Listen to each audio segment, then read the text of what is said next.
نہ کہ صرف کہ ہم پرائم منسٹر ہو تو چلتا رہے، اور وہ تو مستقبل کی بات کرتے ہیں اور گائیڈنس کی بات کرتے ہیں، اور ابو پولیٹیکل ایکسپیڈینسیز اور ابو پارٹی پالیٹکس سے بات کرتے ہیں کہ ہم پی ایم ایل این کی پالیٹکس نہیں کرنی، ہم نے ایک قومی پالیٹکس ہی کرنی ہے جو اسٹیٹس مین کا ایک رول ہے۔ تو میں سمجھتا ہوں کہ آج وزیر اعظم کو کافی وزیر اعظم کو جب 1 سال بعد درنا دیا گیا تو ان کو کافی اس سوچ سے ہٹانے کی کوشش کی گئی، لیکن آج بھی آپ نے سنا ہے کہ ان کی سوچ وہی ہے کہ ملک میں ایسا ہم سلسلہ کریں بیٹھ کے کہ ہم آگے بڑھیں، اور حقیقتیں جو ہیں، جو ہسٹری ہماری ہے پاس، وہ سامنے آنی چاہیے۔ اس پہ باقی رہی آپ نے عائشہ گوللائی کی بات کی ہے اور اس کے متعلق جو ایتھکس کمیٹی بنی ہے، یہ سب یہ کوئی اسپیشل کمیٹی جو میرے انفارمیشن ہے، یہ کہ انہوں نے پرماننٹ کمیٹی بنا دی ہے، اسٹینڈنگ کمیٹی جس طرح دوسری ہیں، اور بہت سارے پارلیمانی سسٹم جہاں ہے، انڈیا میں ہے یا دوسرے ملکوں میں، وہاں ایتھکس کمیٹیز ہیں۔ جب یہ اسٹینڈنگ کمیٹی یا کمیٹی بنے گی تو نیچرلی اس پہ جو پرسنٹیج ہے، یہ اس کا ایک پرنسپل ہے یا رولز ہیں، جتنی جس پارٹی کی ریپریزنٹیشن ہے نیشنل اسمبلی میں، اس پرسنٹیج سے کے حساب سے یا سینٹ میں اس پرسنٹیج کے حساب سے وہاں پہ ریپریزنٹیشن ہوگی۔ جو 13/7 کی بات ہوئی ہے، یہ میرے کولیگ بیٹھے ہوئے ہیں، باقی اسٹینڈنگ کمیٹی بھی اسی فارمولے کے تحت بنی ہے، جہاں پی ٹی آئی کے پرسنٹیج آئے گی 2 کی آئے گی، 2 کی آئے گی، 3 کے، اس لیے مخالفت کی بات نہیں ہے کہ پی ٹی آئی کے مخالف لوگوں کو ڈالا گیا ہے۔ یہ جو کیس ہے، اگر یہ پہلا جاتا ہے اس کمیٹی کے پاس تو اس میں تو یہی ہوگا کہ فیکٹس دیکھنے ہیں انہوں نے جو بیان کیے ہیں اس ہمارے کولیگ نے، عائشہ گوللائی نے، کہ یہ مجھے میسیج ملے ہیں جو بڑے امبیرسنگ تھے، یا جس طرح کا بھی ان کو آپ نام دے سکتے ہیں۔ تو میں سمجھتا ہوں کہ انہوں نے یہ اس کی تحقیق کرنی ہے، اس میں مخالفت والی تو بات ہی کوئی نہیں ہے۔ اگر وہ صحیح ہوئے، وہ کسی بھی آپ ٹیسٹ پہ پورے اترتے ہوئے، تو ڈیفینیٹلی پھر وہ پروسیڈ کرے گی، ورنہ یہ کوئی ایسی مخالفت برائے مخالفت والی بات نہیں ہو سکتی۔ شگفتہ جمانی صاحبہ، آپ جو اسمبلی میں موجود تھیں جب عائشہ گوللائی صاحبہ نے تقریر کی، کیا ماحول تھا، اور کیا آپ کو لگ رہا ہے کہ عائشہ گوللائی کا معاملہ جو ہے یہ انجام تک پہنچے گا؟ بسم اللہ الرحمن الرحیم۔ لیکن سب سے پہلے تو میں یہ کہوں گی کہ آج جو ماحول تھا اسمبلی میں، جب عائشہ گوللائی آئی تھی وہاں پہ، تو بڑا ٹینس والا ماحول بن گیا تھا، اور ہم سب خواتین بھی الرٹ ہو گئیں کہ پتہ نہیں کیا کچھ ہونے والا ہے، کیونکہ ان کی جماعت کی کچھ خواتین اور سارے جو مرد حضرات تھے وہ سارے ہی، پہلے تو آپ نے دیکھا کہ شیری مزاری صاحبہ آ کے انہوں نے کافی شور کیا کہ اسٹرینجر ہے۔ پہلے تو ہمیں نہیں پتا تھا کہ عائشہ گوللائی پیچھے بیٹھی ہوئی ہے، لیکن جب اسے شور مچانا شروع کیا اور ڈپٹی اسپیکر کو بڑا پریشرائز کیا کہ جی اسٹرینجر ہے، تب مڑ کے دیکھا تو پیچھے عائشہ گوللائی بیٹھی ہوئی تھی۔ لیکن جو کنڈیشن عائشہ گوللائی کی میں دیکھ رہی تھی، میں خود اپنی آنکھوں سے دیکھ رہی تھی، تو وہ بڑی ڈری اور سہمی بیٹھی ہوئی تھی، اور اس کے بعد پھر کچھ پی ٹی آئی کے ممبران جو تھے وہ اندر جا کے بیٹھے، پھر آپس میں ان کی باتیں چیت ہوتی رہی۔ تو اخلاقاً ہم نے یہ سمجھا، میں نے بھی یہ محسوس کیا کہ یا تو اس کو یہاں سے اٹھا کے ہم اندر لے جائیں اور جا کے کوئی چائے پانی کا پوچھ کے تھوڑا سا اس کو ریلیکس کریں، لیکن وہ وہاں سے ہلی نہیں، اور ان کی خواتین بھی ان کے چاروں اطراف پھیل کے بیٹھی ہوئی تھی، تو اسے کافی وہ ماحول جو ہے وہ ٹینس لگ رہا تھا۔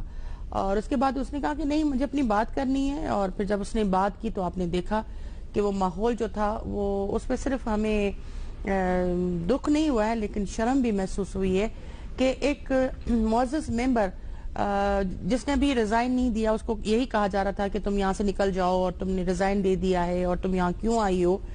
تو جو آرٹیکل 63 کے تحت جب ایک ممبر ریزائن دیتا ہے تو اس کے بعد تو وہ ہاؤس میں پھر انٹر بھی نہیں ہو سکتا، قانوناً بھی نہیں ہے، اور میرے خیال میں اسپیکر بھی اس کی اجازت نہیں دیتا ہے۔ لیکن ایک ممبر نے نہ تو اس کی پارٹی نے لکھ کے بھیجا ہے اسپیکر کو آرٹیکل 64A کے تحت، اور نہ ہی 63 کے تحت جو ہے وہ ممبر نے خود ریزائن دی ہے۔ تو جب اس نے ریزائن نہیں دی تو اس کا رائٹ بنتا ہے وہ ہاؤس میں آئے، آ کے اپنی جو اپنی ریزرویشنز ہیں یا اس کو جو تکالیف ہیں یا اس کو جو جیسے کہا اس نے خود کہا کھڑے ہو کے کہ مجھے دھمکیاں دی جا رہی ہیں، اور آپ بھی اس چیز کے گواہ ہیں کہ اس کو دھمکیاں دی جا رہی ہیں، اس پہ ایسڈ پھینکنے کی بات ہو رہی ہے، اس کا موبائل چھیننے کی بات ہو رہی ہے، اس کے فادر کو دھمکیاں مل رہی ہیں، اس کی بہن کو گندے الفاظوں سے بلایا جا رہا ہے، جو پاکستان کا ایک فخر ہے، جو ایتھلیٹ ہے۔ جو ایک پیسفل بچی ہے جو اس معاشرے کے لیے کام کر رہی ہے، اس کو دھمکیاں دی جا رہی ہیں. تو میں سمجھتی ہوں کہ جو بھی کچھ آج خاص کر کے جو ہاؤس میں ہوا ہے یا نیشنل اسمبلی کے فلور پہ ہوا ہے، وہ بہت ہی افسوسناک اور دکھ کی بات کا منظر ہوا ہے. صاحبزادہ طارق اللہ صاحب، آپ بھی آج اسمبلی میں موجود تھے. آپ کا تعلق بھی خیبر پختونخوا سے ہے، عائشہ گل علیہ کا تعلق بھی خیبر پختونخوا سے ہے. یہ جو سارا معاملہ ہوا ہے کہ پاکستان کی سیاست میں خواتین کو سیاسی مقاصد کے لیے استعمال کیا جا رہا ہے. اگر کوئی عورت جو ہے اس نے ایک اپنا الزام لگایا تو اس پہ طرح طرح کی الزامات لگائے جا رہے ہیں. پھر اس میں ایک عائشہ احد کا معاملہ بھی آ گیا ہے. آپ کو کیا لگ رہا ہے کہ اس سے سیاست میں خواتین کا آنے کا جو رجحان ہے اس کی حوصلہ شکنی نہیں ہوگی؟ بسم اللہ الرحمن الرحیم. حامد صاحب، میں نے آپ سے دفتر میں ایسی بات کی کہ پاکستان میں سیاست کا کنواں گندا ہو گیا ہے، اور جو صبر اور شائستگی اور رواداری کی سیاست تھی اب وہ نہیں رہا ہے. میں 4 سالوں سے قومی اسمبلی میں ایز اے ایم این اے جو حالات دیکھ رہا ہوں، جو ہر وقت شور شرابہ، ہر وقت گالی گلوچ، ہر وقت استینے تون لینا، یہ میرے خیال میں پاکستان کی تاریخ میں پہلی دفعہ یہ 4 سالوں میں جو کچھ سامنے آ رہا ہے انتہائی افسوسناک ہے. جہاں تک خواتین کے حوالے سے کا تعلق ہے اور خاص کر گل علیہ صاحبہ کی مسئلے پہ، تو ایز اے پٹھان اور ایز اے پختون میں تو اپنے معاشرے میں ان چیزوں کو بہت سینسیٹیو دیکھتا ہوں. ہمارے معاشرے میں خواتین کے ساتھ اس قسم کی چھیڑ چھاڑ، اس قسم کی باتیں سامنے لانا، یہ انتہائی ہمارے روایات کے برعکس ہے. اور ہم تو یہ سمجھتے ہیں کہ یہ کسی کی بہن ہوگی، کسی کی بیٹی ہوگی، اس کا والد صاحب ہوگا، اس کی فیملی ہوگی. تو میرے خیال میں تو مناسب نہیں سمجھتا کہ خواتین کو اسی طرح زیر بحث لایا جائے کہ اس کا سارے پاکستان کے خواتین پر ایک نیگیٹو امپیکٹ ہو جائے. اس خاتون نے خود آج قومی اسمبلی میں تقریر کی. وہ خاتون کے الزامات کی تحقیق کے لیے جو کمیٹی بنائی گئی ہے، آپ کے خیال میں وہ کمیٹی جو ہے اس میں تعصب نہیں ہے؟ میں اگر یہ کہوں کہ اگر اس خاتون کو آج بالکل اوپن چھوڑ جاتی اور وہ اپنے خیالات کا اظہار کھل کر دیتے تو یہ اچھی ہوتی.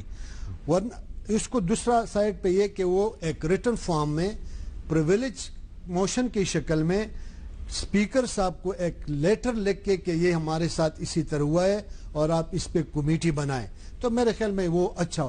آپ کے خیال میں وہ مظلوم ہے کیونکہ جماعت اسلامی نے عائشہ گل علیہ کو جماعت اسلامی میں شمولیت کی دعوت دے دی ہے؟ میں بہت افسوس کے ساتھ اس کو ڈینائی کرتا ہوں. اچھا، یہ بالکل غلط ہے. نہ ہم نے اس کو باضابطہ طور پر کوئی دعوت دی ہے اور نہ ہمارے ساتھ ان کا کوئی باضابطہ رابطہ ہمارے ساتھ ہوا ہے. آپ کی ایک ایم این اے نے ان کو وزٹ نہیں کیا؟ ہمارے ایم این اے عائشہ سید کو ان کے ایم این اے ہاسٹل میں وہ دونوں رہتی ہے، اور انہوں نے مجھے یہ بتایا کہ میں ہمدردی کے طور پر ان کے کمرے میں گئی ہوں. اچھا، لیکن میں نے ان کو کوئی ایسی دعوت نہیں دی ہے، اور یہ مناسب بھی نہیں. کس طرح مناسب ہوگا کہ ایسی برننگ ایشو کے دوران ہم کسی کو یہ دعوت دیں؟ ورنہ ہماری دروازے تو بالکل سارے پاکستان کی خواتین کے لیے کھلے ہیں. انشاءاللہ ہر وقت وہ آ سکتے ہیں، جماعت میں شامل ہو سکتے ہیں. اچھا، آج ایک اور بھی معاملہ اس میں آیا ہے. آپ نے سنا ہوگا کہ پی ٹی آئی کی کچھ خواتین کے ساتھ لاہور کی ایک خاتون عائشہ احد نے بھی ایک پریس کانفرنس کی ہے. میں اس معاملے کو زیادہ لمبا نہیں کھینچنا چاہتا، اس لیے کہ آج سے تقریباً 6 سال پہلے ہم اس پر ڈسکشن کر چکے ہیں. یہ عائشہ احد کا معاملہ کوئی نیا معاملہ نہیں ہے. اس پہ جن پر انہوں نے الزام لگایا، حمزہ شہباز پہ انہوں نے الزام لگایا، ان کا ہم نے موقف بھی لے لیا تھا. تو 6 سال پرانا ایک کلپ اپنے ہی پروگرام کا میں آپ کو دکھا دیتا ہوں کہ عائشہ احد صاحبہ جو ہیں انہوں نے قرآن پاک ہاتھ میں پکڑ کے انہوں نے الزام لگایا تھا، اور حمزہ شہباز صاحب نے ہمیں اس کا اسی وقت جواب دیا تھا. آپ ذرا دیکھ لیں ایک پرانا کلپ 6 سال پرانا. مقدس کتاب ہے، میرے لیے یہ بہت اہمیت رکھتی ہے. مجھے باقیوں کا نہیں پتا.